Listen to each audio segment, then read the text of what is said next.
Visakha MVP కాలనీలో group 2 అభ్యర్థులు ఆందోళనకు దిగారు. రోస్టర్ క్లియర్ చేయకుండా మెయిన్స్ ఎగ్జామినేషన్స్ నిర్వహిస్తుందని మండిపడ్డారు.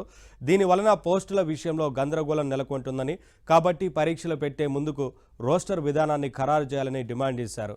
లేదంటే ఎవరు లాభపడతారో ఎవరు నష్టపోతారో తెలియని పరిస్థితి ఉంటుంది. కాబట్టి దీనిపైన క్లారిటీ ఇచ్చిన తర్వాతనే పరీక్షలు నిర్వహించాలని డిమాండ్ చేశారు. రోడ్డుపైన బైఠాయించి ఆందోళన చేస్తున్నారు. ప్రభుత్వం సమాధానం చెప్పే వరకు ఆందోళన కొనసాగిస్తామని అభ్యర్థులు హెచ్చరించారు.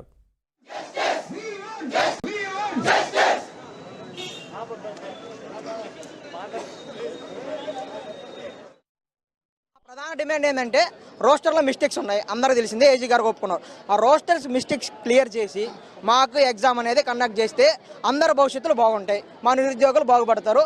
ఇప్పుడు మీరు ఈ రోస్టర్ కానీ క్లియర్ చేయకుండా ఎగ్జామ్ కండక్ట్ చేస్తే 100% క్యాన్సిల్ అయింది. మాకేంటంటే మా డిమాండ్ రోస్టర్ క్లియర్ చేసి మెయిన్స్ ఎగ్జామ్ జరపాలి.